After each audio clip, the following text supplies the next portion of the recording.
সকালের একটা সুন্দর জলখাবার দিয়ে আজকের ভিডিওটা কিন্তু রান্নাঘর থেকেই শুরু করছি। শুভ সকাল, কেমন আছো আমার প্রিয় বন্ধুরা? আশা করছি যে যেখান থেকে আমার ভিডিওটা দেখছো তোমরা সকলে খুব ভালো আছো আর সুস্থ আছো। আর আমিও তোমাদের ভালোবাসায় অনেক অনেক ভালো আছি। পূর্ব মেদিনীপুর জেলার ছোট্ট একটি গ্রাম থেকে আমি মৌসুমি। আমার মৌসুমি ব্লগ চ্যানেলে তোমাদের সবাইকে অনেক স্বাগত আর অনেক ভালোবাসা জানিয়ে আজকে এখন থেকে একটি নতুন ভিডিও শুরু করলাম। আশা রাখছি আজকের আমার এই ভিডিওটা তোমাদের খুব ভালো লাগবে। আজকে হচ্ছে রবিবার, সকাল এখন 7:30 বাজে আর রান্নাঘর থেকে ভিডিও শুরু করছি মানে তোমরা বুঝতে পেরেছো সকালের সমস্ত আশিবাসি কাজকর্ম শেষ হয়ে গেছে। অবশ্য আজকে আর আমাকে কোনো বাসি কাজ করতে হয়নি, কারণ কি আজকে ঘুম থেকে উঠেছি আমি পুরো 7টার সময়। আর রবিবার মানেই তো জানো মেয়ের স্কুল থাকে না, আর সেদিন এতটা চাপও থাকে না, আর ওই দিনটাই একটু শান্তিতে ঘুমোই। আর গতকাল রাতে আমার প্রচুর পরিমাণে মাথার যন্ত্রণা হয়েছিল, যার কারণে আমি পুরো সারা রাত ঘুমাতে পারিনি। সবাই যখন ঘুমোচ্ছে তখন আমি উঠে কেবলমাত্র বিছানায় বসে রয়েছি। এই 1টা-1:30টার দিকে মনে হয় চোখে ঘুম এসছে, তখনই ঘুমিয়েছি আর ভোরবেলা একদম টেনে ঘুমিয়েছি। ঘুম থেকে উঠে দেখি শাশুড়ি মায়ের সমস্ত আশিপাশি কাজকর্ম শেষ হয়ে গেছে, এমনকি জলটাও ধরা হয়ে গেছে। এই জন্য ঘুম থেকে উঠে ফ্রেশ হয়ে সোজা একদম রান্নাঘরে চলে এসেছি মেয়ের আবদার পূরণ করতে। আজকে তো রবিবার, আর রবিবার মানেই হচ্ছে জমজমাটি রান্নাবাটি। আর মেয়ের হচ্ছে একটু আধটু বায়না, এটা খাবো ওটা খাবো, আর রবিবার মানেই হচ্ছে ভালো মন্দ। কারণ এই দিনটা হচ্ছে ছুটির দিন, সবাই মোটামুটি বাড়িতে থাকে আর বাচ্চাদেরও স্কুল থাকে না। সারাদিন ওরা খেলাধুলা নিয়ে মেতে থাকে, আর ওদের ভালো মন্দ এটা ওটা খাওয়ার বায়না থাকে। তো ওই জন্যই এই যে নারকেল রুটি করতে বসেছি। আর জানো তো আমার মেয়ে চায় ওটা টিফিনে করে দেয়, কিন্তু কি বলো তো, টিফিনে করে দিতে গেলে না অনেক ঝামেলা, যেটা আমার পক্ষে সম্ভব হয়ে ওঠে না। ওই কারণেই ভাবলাম আজকে যেহেতু হাতে সময় রয়েছে, তাই মেয়ের জন্যও করি আর আমরা সবাই মিলেও খাবো। তো এটাই হচ্ছে আজকে আমাদের সকালের সুন্দর একটা ব্রেকফাস্ট বলতে পারো। আর আজকে তোমাদের দাদাভাইও বাড়ি রয়েছে। ও তো জানো বাড়ি থাকলেই ওর এখন সকাল হয় না, যতক্ষণ না ঘড়ির কাঁটা 10টার ঘরে যাচ্ছে ও ততক্ষণ অবধি ওর সকাল হবেই না। একবার উঠবে, উঠে হচ্ছে বাথরুম টাথরুম সেরে এসে আবার শুয়ে পড়বে। তো যাই হোক, সব কটা রুটি কিন্তু আগে বেলে নিয়েছি, আর বেলে নেওয়ার পরে হচ্ছে নারকেলের পুর দিয়ে মুখগুলো সুন্দর করে মুড়ে দিয়েছি, যাতে করে পরে না খুলে যায়, ভাজার সময় যাতে করে না খুলে যায়, তার জন্য মুখগুলো সুন্দর করে মুড়ে দিয়েছি। এইভাবে সব কটা রুটি বেলে নেওয়ার পর তারপর দেখলাম নারকেলের পুরও শেষ হয়ে গেছে, কিন্তু বেশ খানিকটা গলা রয়ে গেছে, প্রায় 6-7টা মতো গলা বাড়তি হয়ে গেছে, যেটাতে পুর দেওয়ার মতো নারকেল ছিল না। ওই জন্য ওই কটার ভেতরে চিনি দিয়ে সুন্দর করে পরোটা বেলে দিয়েছি।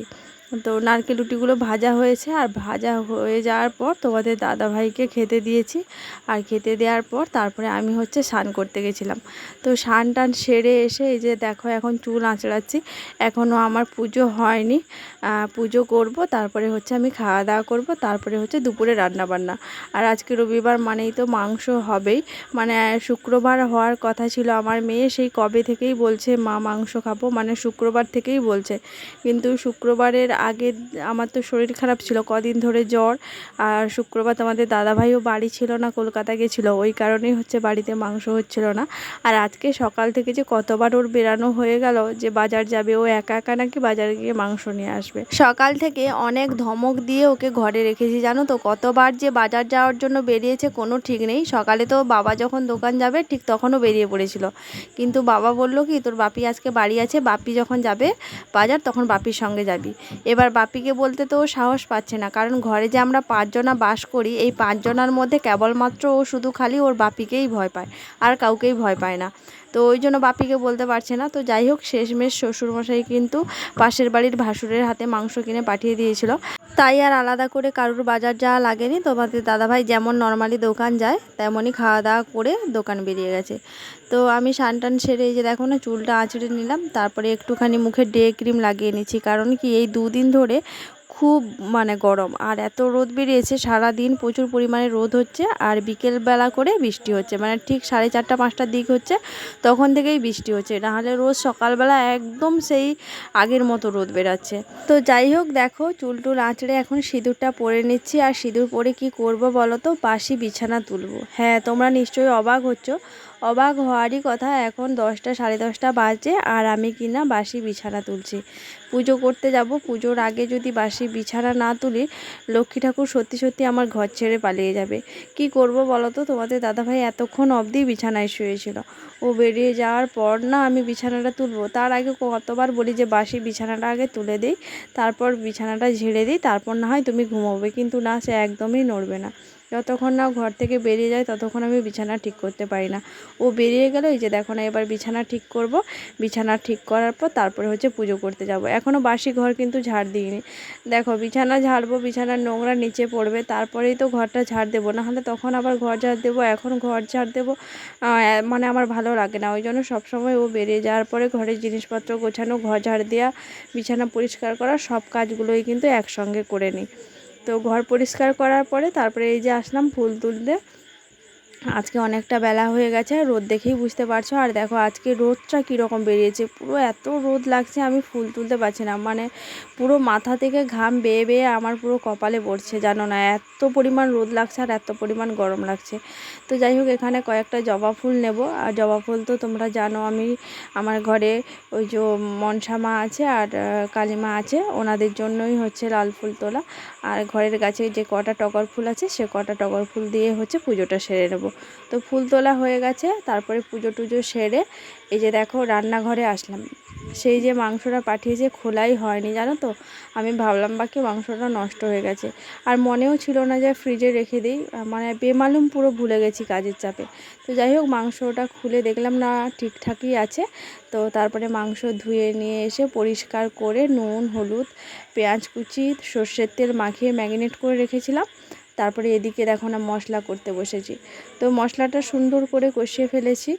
আর মশলাটা কষানো হয়ে গেলে এবার এই যে দেখো মাংসটা দিয়ে দিচ্ছি।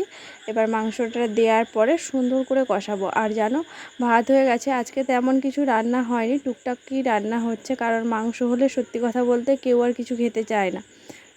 মাংস আর ভাজা হলেই হয়ে যায়। তো আজকে ভাজা করার মতো তেমন কিছু ছিল না। কালকে যদিও হাটবার ছিল, কিন্তু বাবা নিয়ে এসছে বাঁধাকপি আর মিষ্টি কুমড়ো, তারপরে হচ্ছে ওল, এই 3টে সবজি নিয়ে এসছে। আর হ্যাঁ, একটা পাকা আনারস নিয়ে এসছে। তো যাই হোক, ওই কারণেই হচ্ছে একটুখানি ওল ভাতের মধ্যে দিয়েছি আর হচ্ছে মাংসর ঝোল। তো সুন্দর করে রান্নাটা করে নিয়েছি। রান্না করার পর তারপরে দেখো না একটুখানি কষা মাংস তুলে রেখেছিলাম, একটু নয় বেশ খানিকটা তুলে রেখেছিলাম। তো কষা মাংস আমি শ্বশুরমশাই মেয়ে 3জন মিলে খেয়ে নিয়েছি। খেয়ে নেওয়ার পর তারপর তোমাদের দাদাভাই আসলো দোকান থেকে, আসার পর দেখো আমরা সবাই মিলে খেতে বসেছি। মাঝখানে আমার মেয়ে মিসিং, কারণ মেয়ে মাংস খেয়ে পেট ভর্তি করে নিয়েছে, তাই সে এখন আর ভাত খাবে না। তো ঘুম থেকে ওঠার পর এখন পুরো সন্ধে, আর তোমাদেরকে দেখাতে পারলাম না, পুরো বাইরে প্রচুর পরিমাণে বৃষ্টি হচ্ছে। আর বৃষ্টিটা মাঝখানে মনে হয় একটুখানি থামছিল, যার কারণে শ্বশুরমশাই দোকান যেতে পেরেছে, কিন্তু তোমাদের দাদাভাই পারেনি যেতে, কারণ অনবরত এক নাগাড়ে বৃষ্টি হয়ে যাচ্ছে। তো আমি প্রথমে ভাবছিলাম কি আনারসটা খাবো না, অ্যাভয়েড করব, কারণ কি আজকে সারাদিন তো এটা ওটা খেয়েছি, সকালে নারকেল রুটি খেয়েছি, দুপুরবেলা মাংস দিয়ে ভাত, আবার এই আনারস আদৌ সহ্য করতে পারবো তো। কিন্তু তোমাদের দাদাভাই বলছে আনারসটার বেশ সুন্দর গন্ধ উঠেছে, আর আনারসটা খুব সুন্দর পেকে গেছিলো, কালকে বাজার থেকে এটা নিয়ে এসছে। তো বলছে হাফটা খাবো আর হাফটা রেখে দেবো, নিয়ে আসো।